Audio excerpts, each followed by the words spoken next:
Somos llamados a vivir un verdadero discipulado, un verdadero cristianismo. Mahatma Gandhi dijo una vez, el hombre que llevó a la India a la independencia de los británicos en 48, me tornaré cristiano cuando yo en realidad vea uno.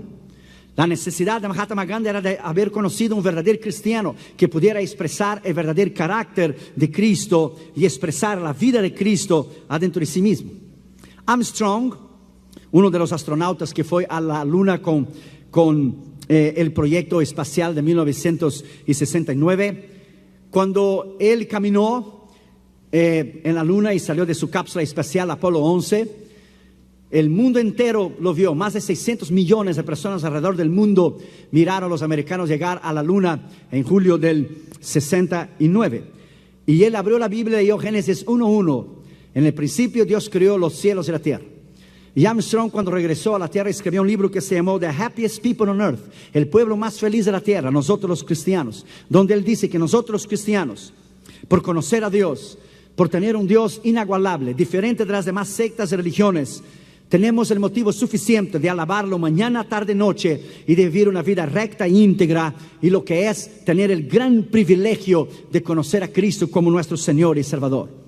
Ninguna religión del mundo puede ofrecer un libro como tú y yo tenemos. Yo he predicado esta palabra desde Alaska hasta Chile, desde España hasta Indonesia y Filipinas. Hemos dado 20 veces la vuelta alrededor del mundo. Nadie ha podido resistir la sabiduría de esta palabra. Ni en las religiones místicas del Oriente, ni los budistas, ni los musulmanes, ni lo que es los países árabes. My friend, tú y yo tenemos a un Dios inagualable, extraordinario. Cuando nosotros somos conocidos como cristianos, refleja lo que es el carácter de esa personalidad increíble, extraordinaria de lo que es Cristo. Yo creo particularmente y teológicamente hablando que si Él nos tendrá en el cielo por una eternidad que nunca irá a terminar, es porque llevaremos una eternidad entera para llegar a conocer a Dios, y todavía creo que no lo llegaremos a conocer como Él es. Porque si usted ha parado para pensar una eternidad entera, tendremos para conocer lo que es el carácter de Cristo, las obras de Cristo, la autoridad de Cristo, el poder de Cristo, el amor de Cristo, lo que es la influencia de Cristo, lo que Él hizo en la cruz del Calvario, que ahora no podemos tal vez entender en su plenitud con nuestra mente humana. Pero en primer lugar, lo que es un verdadero cristiano, lo que es un cristiano que vive en el centro de la voluntad de Dios, que es un verdadero cristiano que vive en la madurez espiritual. En primer lugar, ¿qué es en realidad ser un discípulo y un cristiano? En primer lugar, el objeto de su vida es hacer la voluntad de Dios, cueste lo que cueste. Abra tu Biblia ya conmigo en Hebreos capítulo 10, versículo 7. Hebreos capítulo 10, versículo 7. Mira lo que dice la Escritura. Entonces dije: he aquí que vengo, oh Dios, para hacer tu voluntad, como en el rollo del libro está escrito de mí. No hay nada más extraordinario do que usted conocer el centro de la voluntad de Dios para su vida, para su llamado, su ministerio, su familia, su matrimonio, tus hijos. No hay nada más extraordinario do que un cristiano vivir en el centro de la voluntad de Dios. Y hay millones de cristianos que todavía no han encontrado lo que es el centro de la voluntad de Dios, o no conocen lo que es el centro de la voluntad de Dios. La voluntad de Dios, ella no es negociable. La voluntad de Dios es absoluta. Hay una voluntad de Dios solamente para usted. Hay un lugar donde Dios le puede usar. Hay dones y talentos específicos en el ministerio donde Dios le puede usar. Solamente hay una oportunidad donde Él nos puede llamar, donde Él nos puede capacitar y enviar, suplir y respaldar. Y millones de cristianos viven en el centro de la voluntad de Dios. Pero hay otros millones de cristianos que todavía no entienden lo que es el secreto de vivir una vida bajo la perfecta voluntad de Dios. Cuando usted vive una vida en la perfecta voluntad de Dios, no hay equivocación, no hay error, no hay pérdida, no hay derrota espiritual, porque usted vive, hace y camina en el centro de su voluntad. Usted irá a participar de las bendiciones de Dios diariamente, porque usted no podrá equivocarse, porque el objeto de su vida es hacer la voluntad de Dios, cueste lo que cueste. Ahora, hay la voz de Dios, hay la voz del hombre, hay la voz suya y hay la voz del diablo. Entonces hay la necesidad de discernir y de entender cuál es la voz de Dios, cuál es la voz del hombre, cuál es la voz suya y cuál es la voz del diablo. de discernir y entender y captar y tener la madurez suficiente de caminar en el centro de la voluntad de Dios diariamente y conocer su propósito para usted y el lugar que Dios tiene en el reino de Dios para usted. Hay un montón de gente que he conocido alrededor del mundo, cristianos, que viven vidas en derrota y viven vidas bajo lo que es opresión o vidas infelices porque no viven en el centro de la voluntad de Dios, porque no han conocido el centro de la voluntad de Dios. Segundo lugar, ¿qué es un verdadero cristiano? ¿Qué es un verdadero discípulo y su madurez? Segundo, la ambición de su vida debe ser no buscar mi voluntad, pero la voluntad de Dios. Abra tu Biblia conmigo en Juan, capítulo 5 y el versículo 30. Mira qué escritura extraordinaria esta palabra. Juan, capítulo 5 y versículo 30. Mira lo que dijo Cristo. Mira lo que dijo Él. Imagínense usted y yo. Dice, yo no puedo hacer nada por mí mismo. Ese era Cristo hablando. Si Él no podía hacer nada por Él mismo, imagine usted y yo. Dijo Él, yo no puedo hacer nada por mí mismo. Según oigo, así juzgo. Y mi juicio es justo, porque no busco mi voluntad, sino la voluntad del que me envió, la del Padre. Si Él no podía hacer nada por Él mismo, Cristo hablando, y Cristo, el Dios hombre, no podía hacer nada por sí mismo, cuando estaba limitado a esta humanidad. La Biblia dice en Hebreos 5 que durante su vida y ministerio Él derramó lágrimas de sufrimiento y aprendió la obediencia siendo hijo, porque sabía que solamente Dios le podía resucitar de la muerte. Ahora imagínese, si Él no podía por Él mismo hacer nada, imagínese usted y yo. ¿Sabe lo que es usted y yo vivir fuera de la voluntad de Dios? Es vivir fuera de la seguridad, de la protección y expuesto al diablo, expuesto al mundo, expuesto al pecado, expuesto a lo que es toda tentación que te podrá hacer caer. Es igual usted estar en una guerra y no saber usar las armas que usted es enviado a la guerra. Igual usted no tener su uniforme, igual usted no tener la armadura de Efesios capítulo 6, no tener el yelmo de la salvación, la espada del Espíritu en su mano, el escudo de la fe, calzado los pies con el Evangelio. Usted no está sin armadura. ¿Cómo usted podrá vivir y permanecer delante de Dios sin armadura? Eso es imposible. Es la necesidad de entender y de conocer el centro de la voluntad de Dios. Yo me acuerdo una vez cuando se canceló una fecha de nuestras cruzadas, porque dividimos cruzadas adentro del país y cruzadas afuera del país. Entonces yo fui a orar y durante todo un día dije, Damaris, voy a orar y ayunar, comas afuera con los niños, porque necesito oír la voz de Dios donde tengo que ir. No es la cuestión de tomar un papel de una invitación y cumplir solamente con una fecha en el calendario. Yo tenía que oír la voz de Dios. Y Damaris me dijo, tú puedes ir a cualquier lugar que tú quieras, menos 2 países no puedes ir. Tú no puedes ir a Cuba y no puedes ir a Colombia, porque yo te conozco, eres bocudo y te vas a meter en problemas. Entonces no puede ir a cualquier lugar menos a esos 2 países. Y fui a orar y los pastores nos habían invitado en Colombia hace muchos años y estaban en la espera. Y cuando terminó el ayuno de oración, Dios me habló y yo dije a Damaris, Dios ya me habló, y Damaris me miró a mí y dijo, yo conozco esta carita brasilera. Tú no me vas a decir a mí que vas a ir a Colombia. Yo dije, that's right, Colombia. Dijo Damaris, lo que va del año, ya mataron 47 pastores en Colombia. Ese era el año del 2000. Y yo dije, yo iré a Colombia y regresaré de Colombia y no voy a morir en Colombia. Damaris miró a mí y dijo, well, la responsabilidad es tuya. Yo dije, iré a Colombia y regresaré de Colombia. Cuando fuimos a Colombia, Damaris llamaba mañana, tarde, noche. Mañana, tarde, noche, ¿estás vivo? Estoy vivo. Porque si estoy hablando contigo es porque estoy vivo. Tuvimos 135,000 personas en la cruzada en Colombia. ¿Nos pudieron tocar? ¿Nos pudieron hacer daño? No. Fue en el tiempo de Dios, en el momento de Dios y lo que es en la perfecta voluntad de Dios. Cuando se hacen las cosas bajo la perfecta voluntad de Dios, no hay equivocación, no hay error, porque usted vive bajo la protección del poder y del Espíritu Santo para usted. Denle un aplauso al Señor Jesucristo en esta noche.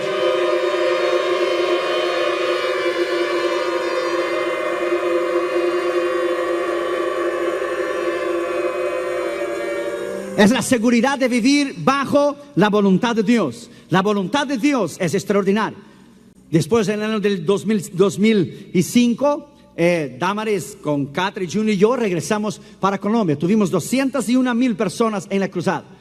¿Pedimos protección especial para nosotros? ¿Pedimos guardaespaldas? No. ¿Pedimos guardias en el hotel donde nosotros estábamos? No. ¿Pedimos un carro blindado que iba delante de nosotros y uno atrás a los lados? No.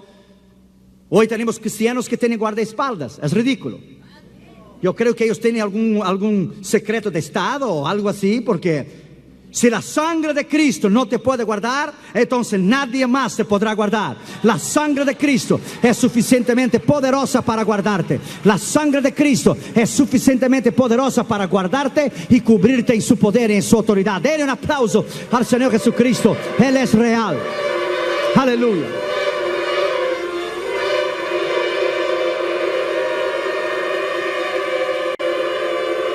El verdadero cristiano, el verdadero discípulo, el verdadero cristiano, el verdadero discípulo. En tercer lugar, el plan de su vida del cristiano es, en tercer lugar, según el consejo de su voluntad. Él tiene un plan, es según el consejo de su voluntad. Abra tu Biblia en el Salmo 143, versículo 10. Salmo 143, versículo 10. Mira lo que dice ahí la Escritura.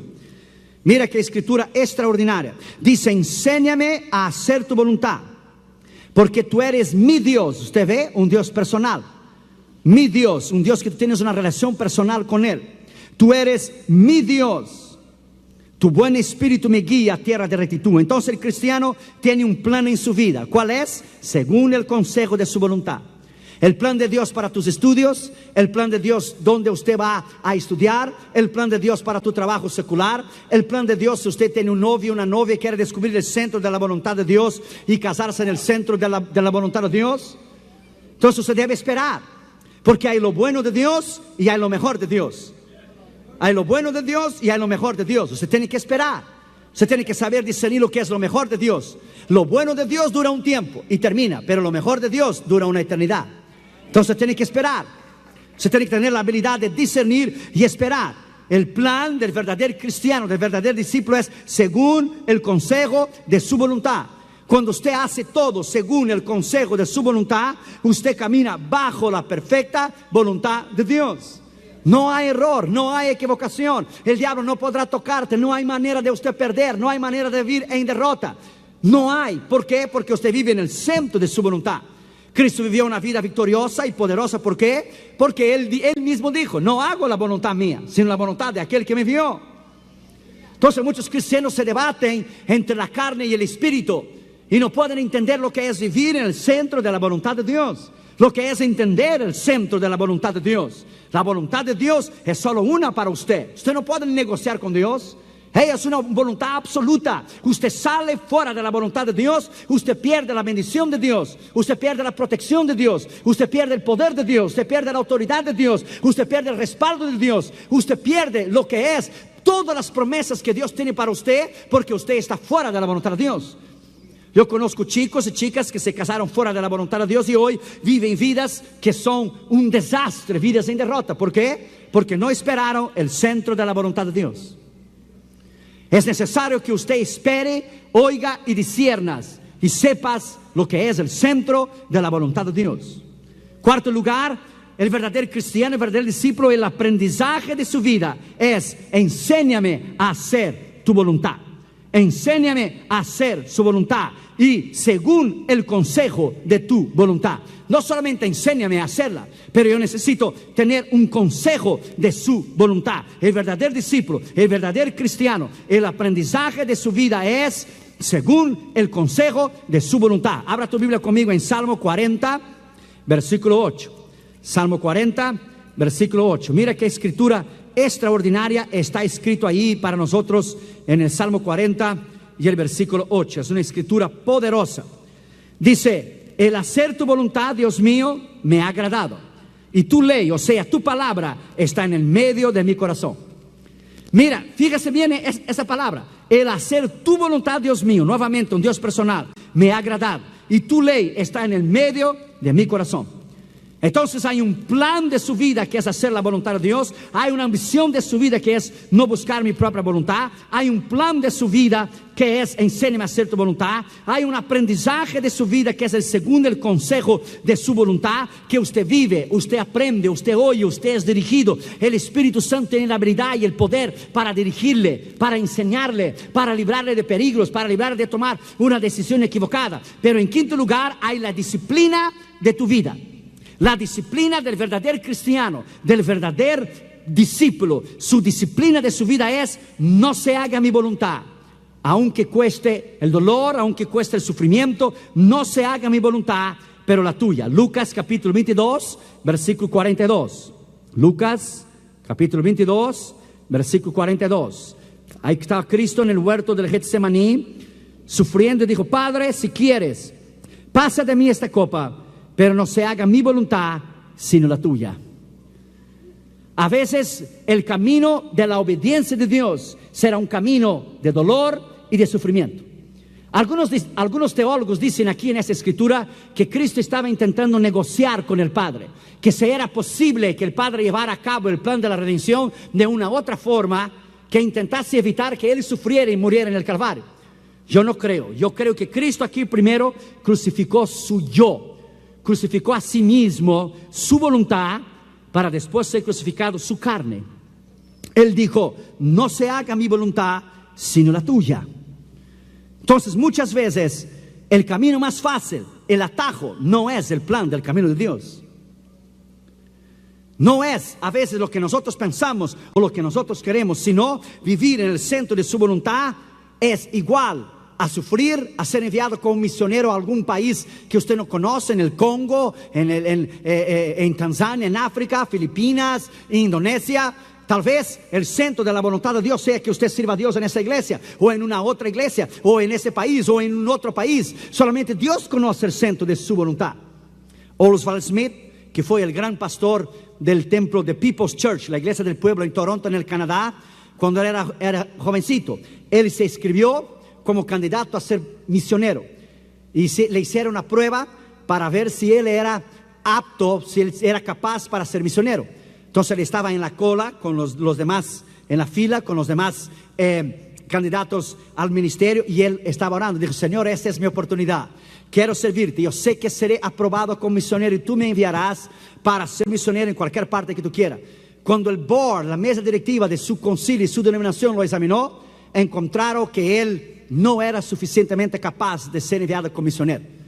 Llegó a su casa desanimado y fue a orar, y Dios dijo: es que yo tengo algo mucho más grande para ti. No es que yo quiero que tú seas enviado como misionero. Tú vas a fundar una iglesia, y esta iglesia será una iglesia misionera, y al invés de yo enviarte a ti, un misionero solo, yo voy a enviar centenas de misioneros a través de ti y a través de la iglesia que yo lo voy a fundar. Esto es vivir en el centro de la voluntad de Dios. Y Oswald Smith, el doctor Oswald Smith, envió centenas de jóvenes a todos los continentes del mundo a predicar la palabra de Dios, y se tornó una iglesia grande, poderosa, famosísima, de People's Church, la iglesia del pueblo en Toronto, en el Canadá. Entonces es una cuestión de madurez. Dios todo lo que hace, lo hace con orden, lo hace en su tiempo, lo hace con calma. Él no corre, escuche, Él camina. Dios tiene todo su momento. Él edifica una iglesia y Él edifica una vida espiritual, ladrillo por ladrillo por ladrillo. Hay ministerios que crecen muy rápido, de la noche a la mañana, evangelistas o cantantes, pero cuando usted va a ver, desaparecieron. ¿Por qué? Porque no tenían suficientemente madurez, suficientemente carácter, no eran suficientemente maduros para la obra del ministerio que Dios los llamó para hacer. La cosa es ir creciendo paso a paso, día a día, ladrillo por ladrillo, para edificar un gran edificio para el Señor Jesucristo, para su honra y para su gloria. Caminar en el centro de su voluntad, cueste lo que cueste. Caminar en poder, caminar en autoridad. El diablo no podrá tocarte cuando usted viva una vida bajo el centro de la voluntad de Dios. El diablo no podrá destruirte, el diablo no podrá derrumbarte. Que el Señor lo reprenda en esta noche, en el nombre del Señor Jesucristo. La victoria es tuya, la victoria es mía, y la victoria es de la iglesia. Jesucristo es mi refugio. Denle un aplauso al Señor Jesucristo. Aleluya. Yes. Aleluya.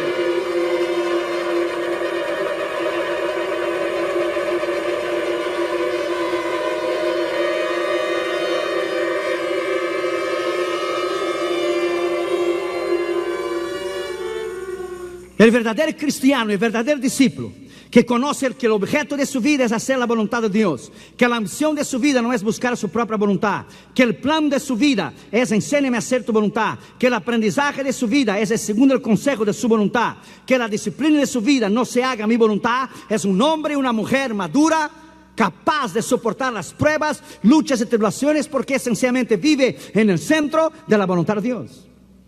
La voluntad de Dios es inabalable, inconquistable, indestructible. La voluntad de Dios es una sola. Por eso, del inicio al fin del ministerio de Cristo, Él fue una vida constante. ¿Por qué? Porque vivió bajo el centro de la voluntad de Dios. Segundo lugar, el cristiano y la madurez. Él está listo, Él está preparado para las pruebas y luchas y tribulaciones que vendrán a su vida cuando Él pasar por una serie de circunstancias que Dios va a moldear su carácter y moldear su personalidad. Abra tu Biblia conmigo en 1 Pedro capítulo 1 y versículo 13. 1 Pedro capítulo 1 y versículo 13. Mira lo que dice la palabra de Dios. Dice: por tanto, ceñid los lomos de vuestro entendimiento, sed sobrios y esperad por completo en la gracia que os traerá cuando Jesucristo sea manifestado. Esa palabra aquí, por tanto, ceñid los lomos de vuestro entendimiento, es estad preparados, es sed sobrios, prepárate. Abraham Lincoln decía: voy a prepararme, porque algún día mi oportunidad va a llegar, y cuando ella llegar, ya estaré preparado.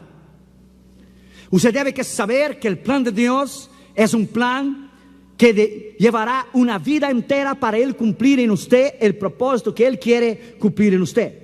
Entonces es necesario que usted entienda que usted debe estar listo, usted debe prepararse, usted debe orar, ayunar, estudiar, buscar y hacer su parte, y Dios hará su parte. Escuche lo que le voy a decir ahora y nunca se olvide. Cuando Cristo llegó delante de la tumba de Lázaro, Lázaro estaba muerto, ¿verdad? Había una piedra. Cristo tenía todo el poder para decir: piedra, remuévate, pase a un lado, ponte a un lado. Y la piedra, como arte de magia, hubiera hecho a un lado. Pero Él no hizo eso. ¿Qué Él dijo? Hombres, quitad la piedra, remueva la piedra.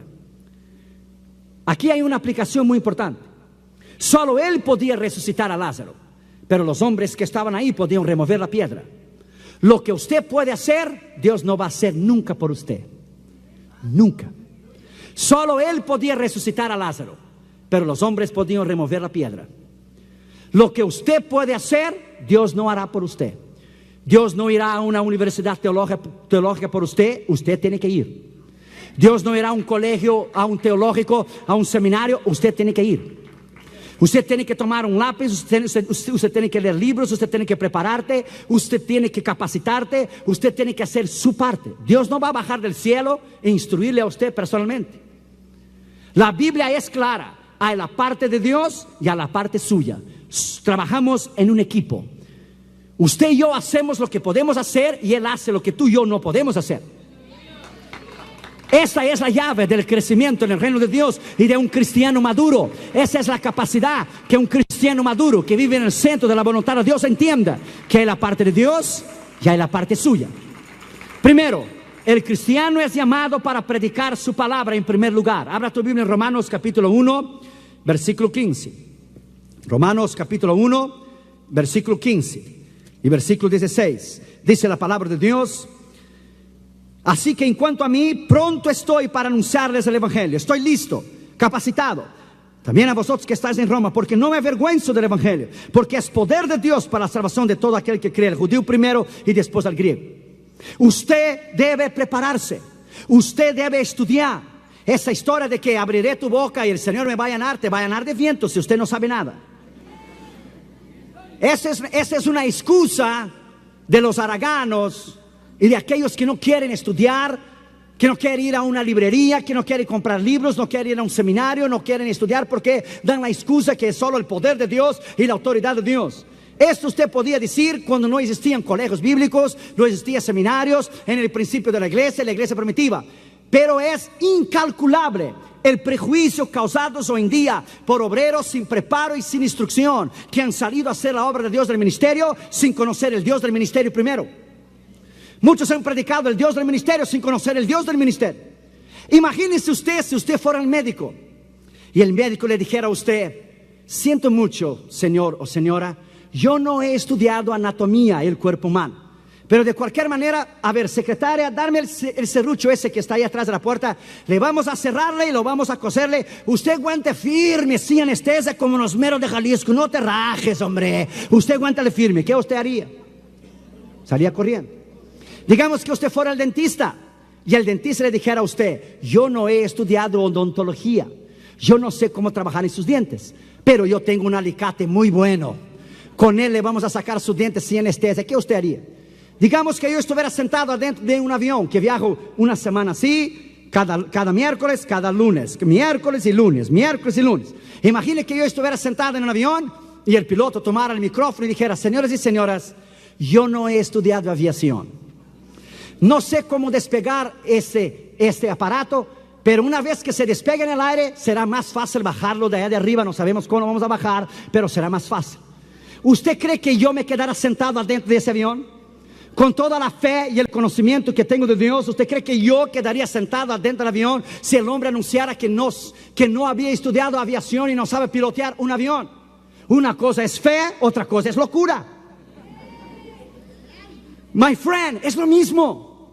Si tenemos que estar preparados y listos para predicar la palabra de Dios, usted tiene que saber y usted tiene que conocer que la voluntad de Dios para usted es prepararse. Abra tu Biblia ya conmigo en Mateos capítulo 12, versículo 50. Dijo Jesús: porque todo aquel que hace la voluntad de mi Padre que está en los cielos, este es mi hermano, mi hermana y mi madre. Entonces, si la voluntad de Dios es que usted se prepare, que usted estudie, que usted ore y ayune, usted no lo hace, usted no es considerado parte de su familia. La palabra griega aquí de Mateo 12:50 es de la palabra voluntad de Dios, es telema. Es usado objetivamente, que quiere decir lo que se desea, lo que se designa y lo que se quiere. También es usado subjetivamente, de la emoción de querer algo. Se utiliza tanto en relación a la voluntad humana como a la voluntad divina. Quiere decir que si tú y yo tenemos que estar listos para predicar la palabra de Dios, pero no estamos listos porque no nos hemos preparado, y la voluntad de Dios es que usted se prepara para que Él le pueda usar de una manera extraordinaria y poderosa, y usted no lo hace, entonces Él nunca le podrá usar a usted. Hay miles de cristianos que reclaman de Dios y dicen: nunca me has usado. Y Dios dice: ¿cómo yo te voy a usar si tú no te has preparado? Yo solamente uso a hombres y mujeres preparados. Una vez una maestra, queriéndose burlarse de un niño cristiano en una escuela pública, dijo: oh, esto es mentira, que la Biblia dice que Jonás fue tragado por una ballena. Eso no es cierto, porque fueron hechos exámenes y lo midieron la boca de una ballena, y un hombre no puede pasar por una ballena. Ella se rió y se burló y los niños se rieron con ella. Pero se levantó un niño chiquito de 8 años de edad y dijo: maestra, usted habla de su ignorancia y su estupidez porque usted no conoce la palabra de Dios.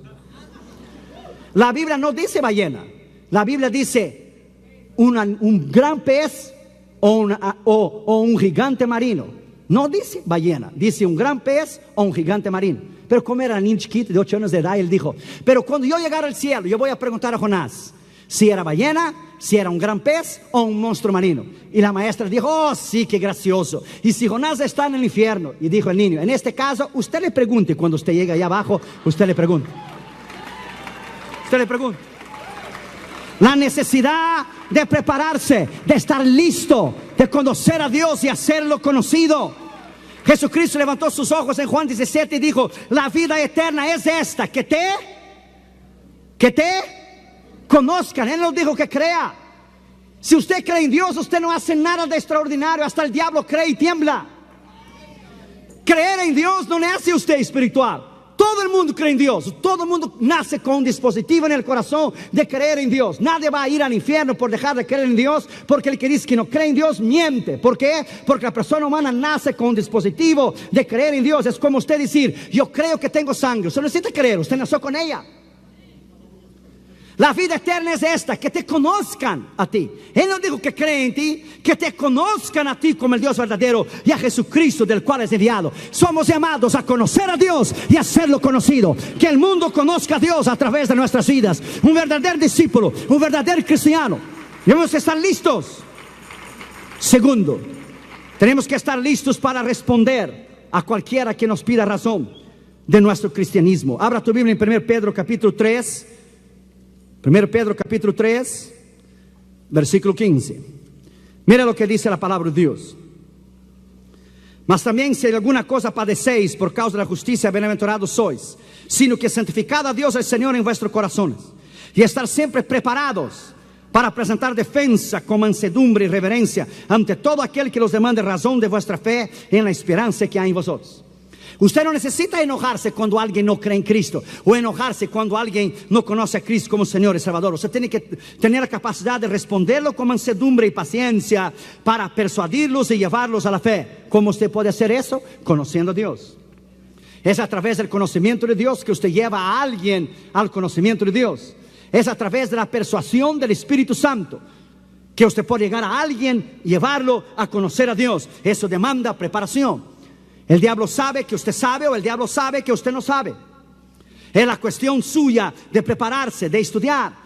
Yo sé lo que es la mente hispana, lo sé cómo piensa la mente latina. Es más fácil un CD de música, un CD de un cantante, ir en el carro alabando al Señor, lo que tomar un libro y leerlo y estudiarlo, ir a un colegio. ¿Por qué? Porque esa es la cultura hispana. Esa es la idea que nosotros hemos dado a los americanos, que somos un pueblo que no nos gusta estudiar o preparar. Tenemos que acabar con eso. Tenemos que creer que nuestros hijos puedan ir a las mejores universidades que tiene este país, que nuestros hijos puedan superarse, que yo y usted y a cualquiera podemos superarnos, que podemos estudiar, que podemos conocer, que podemos invadir. Dios es llamado, Dios nos llama a nosotros para prepararnos y estar listos. ¿Sabrá Dios el gran plan que Dios tiene para usted? Usted no sabe. Usted no sabe el gran plan que Dios tiene para usted, de la manera extraordinaria que Dios va a usar a usted. Josué y León Jr. y Catra, desde cuando nacieron, le hemos enseñado a ellos la palabra de Dios. Y ellos conocen la palabra de Dios extraordinariamente. Y han estado conmigo en todos los continentes del mundo. Y ellos han conocido reyes y presidentes y miembros del Congreso y del Parlamento y alrededor del mundo. El año pasado, Josué y León Jr. en su escuela cristiana, William Christian School, tuvieron un tour y fueron a Washington DC, a los monumentos y a la Casa Blanca y todos los. Josué León Jr. estaba sentado adentro de la iglesia en Washington DC, donde va el presidente Bush y la primera dama Laura Bush. Para la sorpresa de Josué y León Jr., él estaba dentro de la iglesia con sus maestros y los estudiantes, cuando se sienta al lado de Junior, el presidente y la primera dama. Y Junior tranquilamente, con la madurez que tenía entonces él 12 años de edad, tranquilamente, sin ponerse nervioso. Si es un otro niño, el presidente, look at this, look at that. Tranquilamente, Josué León Jr. lo miró, le extendió la mano y le dijo, "Good morning, Mr. President. My name is Joshua León Jr. My father is a minister and he's praying for you." Buenos días, señor presidente. Mi padre es ministro y está orando por usted. Mi nombre es Josué León Jr. Y el presidente lo miró a él y le dijo, "Oh, I need prayer." Y dijo Junior, "My father said that you need a lot of wisdom." Mi padre dijo que necesitas mucha sabiduría. Y dice que Bush le tocó al hombro de Junior y dijo, "Si supiera las responsabilidades que tengo y cuánta sabiduría yo necesito." "¿De dónde eres?" Y dijo Junior, "De Los Ángeles, California, William Christian School." Y dijo Bush, "Oh, ellos vienen aquí cada año traen un grupo diferente." Y Josué León Jr. tranquilamente, con 12 años de edad, a la madurez que él tenía por la experiencia de haber viajado con nosotros alrededor del mundo, le extendió la mano al presidente, le saludó al presidente como si fuera una persona adulta. Es la capacidad de estar listo. Es la capacidad de estar preparado. Es la capacidad de aprender. Josué León Jr. tomará mi lugar el día de mañana. Josué León Jr. subirá en el púlpito y será un gran hombre y mujer de Dios el día de mañana. Lo hemos enseñado desde chiquito. Y Catherine, Dios la va a usar tremendamente como una gran mujer de Dios. ¿Por qué? Porque hemos enseñado a nuestros hijos. Cristianismo no es usted solamente venir, alabar al Señor, dar su ofrenda y cantar y salir sin ninguna responsabilidad. Somos llamados a prepararnos, somos llamados a conocerlo, somos llamados a leer, somos llamados a ayunar, a trabajar, a ganar almas, a sembrar en el ministerio. Somos llamados a hacer la diferencia. Somos llamados a enseñar al diablo que hay poder en Cristo Jesús, en su sangre, que Cristo lo derrotó en la cruz del Calvario, que tú y yo tenemos el poder y la autoridad que vivir vidas extraordinarias. Oh, denle una aplauso al Señor Jesucristo. Él es real. Aleluya. Alábalo. Yes. Aleluya.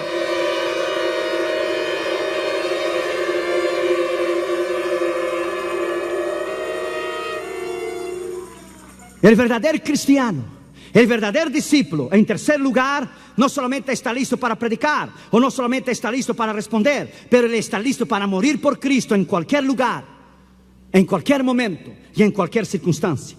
Abre tu Biblia en Hechos capítulo 20, versículo 24. Hechos 20, versículo 24. Mire lo que dijo Pablo, esas profundas palabras. Pero de ninguna cosa hago caso, ni estimo preciosa mi vida para mí mismo, con tal que acabe mi carrera con gozo y el ministerio que recibí del Señor Jesús para dar testimonio del Evangelio de la gracia de Dios. Él estaba listo para ir a Jerusalén y morir por Cristo. Él estaba listo para dar su vida por Cristo. Al final de su vida en ministerio, él dijo: terminé la carrera, combatí el buen combate, guardé la fe.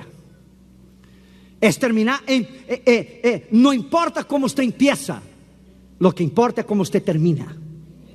Cómo usted termina es lo que importa. En un partido de fútbol, y los que entienden de fútbol saben muy bien, que el placar, el resultado más engañoso del fútbol es cuando usted va ganando de 2-0. Porque usted se confía y usted baja las manos y usted se torna vulnerable.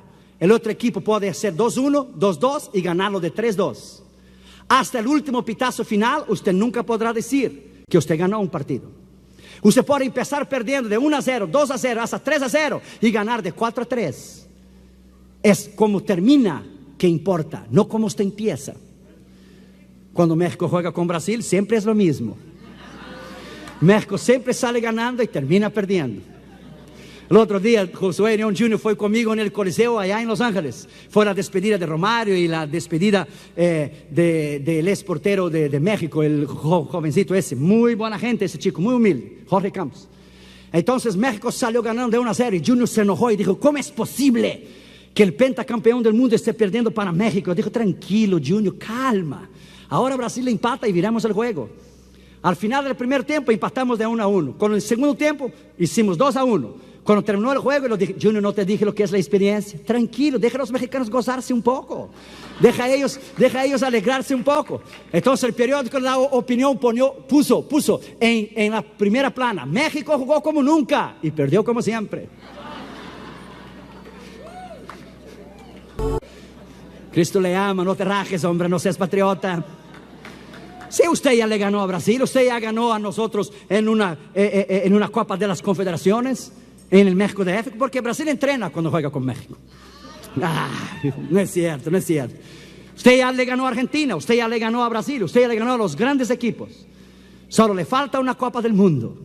Siga orando, en el milenio usted va a llegar. Siga orando, siga orando.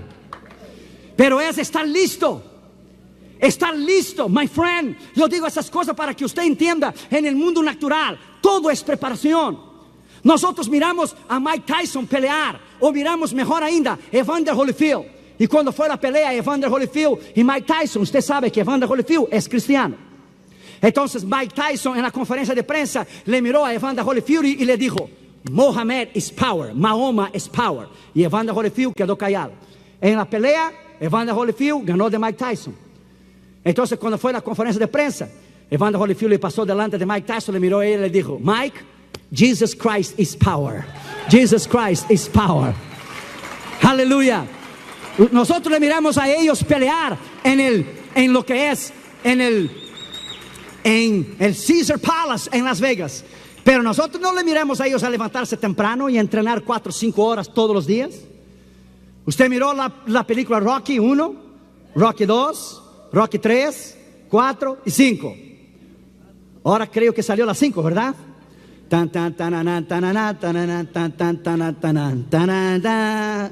Pero nosotros miramos los grandes campeones del mundo, pero no miramos su esfuerzo y su trabajo. Para ganar una Copa del Mundo, usted no tiene idea de la maquinaria que hay detrás de una selección para ganar una Copa del Mundo.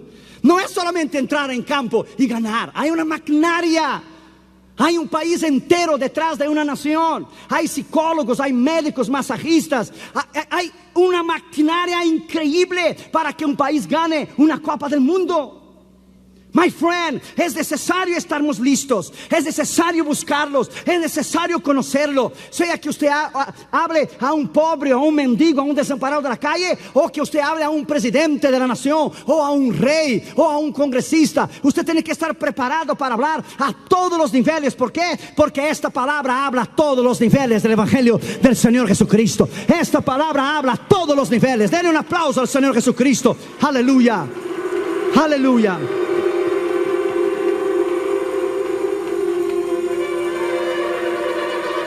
Dele un aplauso al Señor Jesucristo.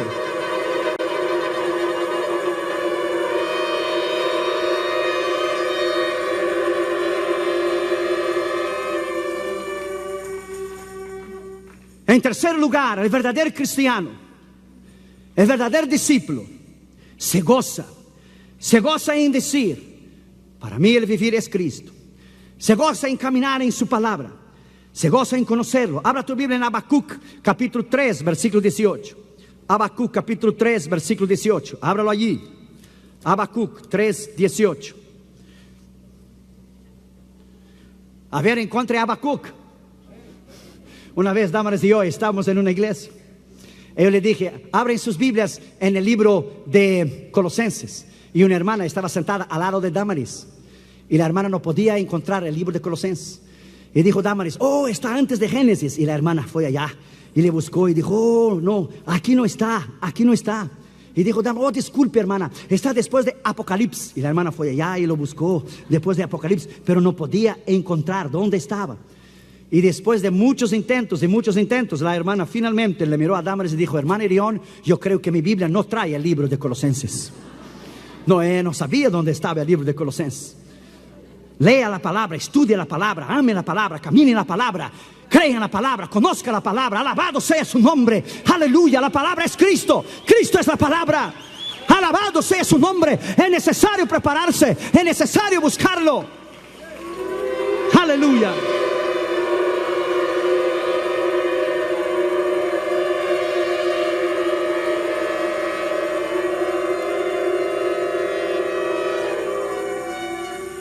Habacuc capítulo 3 versículo 18. Con todo yo me alegré en Jehová y me gozaré en el Dios de mi salvación. El gozo es un arma y una de las llaves más poderosas del vivir y de la madurez del cristiano. Es el gozo. Es vivir este poder y esta autoridad que es interna, que le hace a usted vivir con pasión, con entrega y vivir por Cristo diariamente. Es el gozo. Presta atención a lo que le voy a decir. Hay una gran diferencia entre alegría y el gozo. La alegría es de acuerdo a las circunstancias en el momento. Por ejemplo, cuando Brasil iba ganando, todos estábamos felices. Cuando perdimos para Francia, todos nos pusimos tristes. Ya sé que el pastor dijo aquí del púlpito, ya que México perdió, vamos por Brasil. Duró un día solo, porque el día siguiente caímos. Pero gracias por el apoyo. Porque Brasil también va por México. Nosotros solo no vamos por México y no oramos por México cuando juega con Brasil. Porque México y Brasil somos hermanos. Pero mira, che, con los argentinos vos traeme bronca, che. Entonces, escuche bien. La necesidad de tú y yo estar preparado y la necesidad de entender la diferencia de la alegría y el gozo. La alegría es de acuerdo al momento, la circunstancia. Hay una circunstancia, una palabra, una sorpresa y usted es feliz, usted se torna alegre, pero en un momento usted puede estar triste. Pero el gozo no es de acuerdo a las circunstancias. El gozo es algo interno del espíritu. Hay pastores presos ahora en Cuba, Vietnam, Camboya, Corea del Norte, China, que están presos en las cárceles comunistas por Cristo. Ellos no están alegres físicamente, ellos son gozosos espiritualmente porque el gozo es interno. Entonces nuestra vida cristiana, la madurez se refleja en el gozo. La madurez se refleja en esta pasión, de esta entrega que usted tiene diariamente a levantarse de su cama por la mañana y decir: hoy es el día que Jehová lo hizo. Este día lo viviré en victoria y tú estás derrotado, diablo, y la sangre de Cristo ha cubierto mi vida. Con su sangre no me podrás tocar. Hoy es el día que Jehová lo ha hecho. Nos gozaremos y nos alegraremos en él. Alábalo porque él vive. Alabado sea su nombre. Aleluya.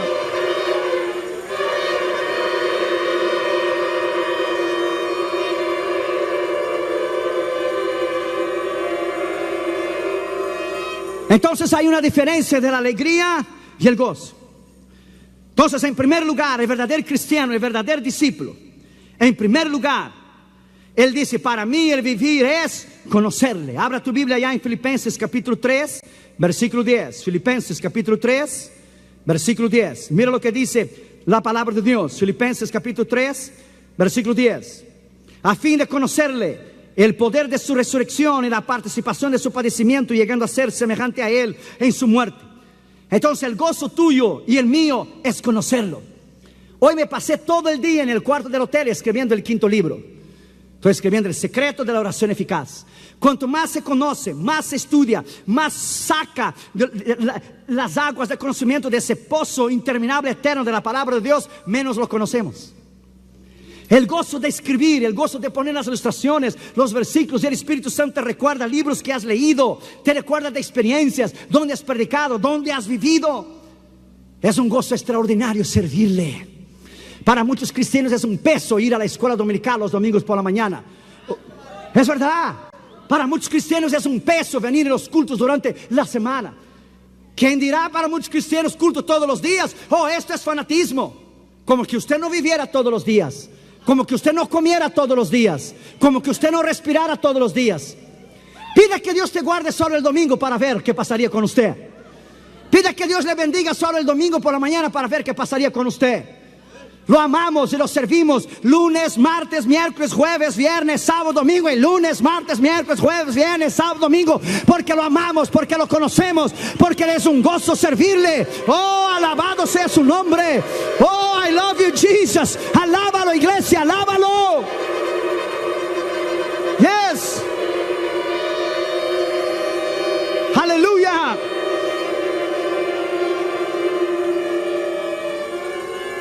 El verdadero cristiano dice: para mí el vivir es conocerle. Segundo, para mí el vivir es imitarle. 1 Corintios capítulo 11 versículo 1. 1 Corintios 11:1. Mira lo que Pablo dice: sed imitadores de mí como yo soy de Cristo. Sed imitadores de mí como yo soy de Cristo. Ahora vaya allá a Filipenses capítulo 4 versículo 9. Dice Pablo: por los demás, hermanos, todo lo que es amable, versículo 8, todo lo que es bueno, todo lo que es verdadero, todo lo que es honesto, todo lo que es puro y amable, todo lo que es de buen nombre, todo lo que hay virtud, si hay algo digno de alabanza, en eso pensad. Lo que aprendiste y recibiste y oíste y visteis en mí, esto haced, y el Dios de paz será con vosotros. Pablo escribía a los filipenses, y el tema central de la carta de los filipenses es gozaos. Otra vez os digo, gozaos en Cristo. ¿Dónde él estaba? Él estaba preso en Roma. Él decía: yo esclavo de Jesucristo, yo prisionero. Y él escribía: gozaos. Él estaba entre cadenas, preso en las cárceles romanas, y escribía: gozaos en Cristo, regocijaos en Cristo. No interesa las circunstancias, no interesa las pruebas, no interesa las tribulaciones, no interesa, todo eso sirve para nos madurar. A Él la honra y la gloria y el poder a cualquier circunstancia de nuestra vida. A Él la honra, la gloria y el poder a cualquier experiencia que Él nos hace pasar, porque lo servimos con el alma en el gozo. Alabado sea su nombre. Aleluya.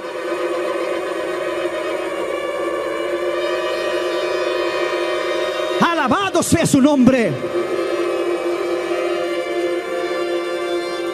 Es servirle con este gozo incomparable. Tercero, el verdadero cristiano, el verdadero discípulo se goza en decir: para mí mi gozo es servirle. Colosenses capítulo 3 versículo 23 dice: todo lo que hagáis, hacedlo de corazón, como para el Señor y no para los hombres. Para mí el gozo es servirle. No interesa si estoy en los cuartos de los hoteles o los aeropuertos o los aviones, escribiendo, haciendo estudios, haciendo sermones, para que usted sea edificado, para que tu casa sea edificada, para que usted crezca. Es el gozo pasar los años e ir envejeciendo día a día por Cristo. Es un gozo pasar los años e ir sirviendo a Cristo. El otro día, Catherine, yo puse mi cabeza en las piernas de Catherine. Catherine empezó a tocarme el pelo. Mira, papi, un pelo blanco. Mira otro. Y yo: de veras, que el Señor te reprenda. ¿Qué haces aquí? Y dijo Catherine: mira, papi, eso lo que tienes aquí se llama patitas de gallina. Te estás poniendo vieja. Y venía yo.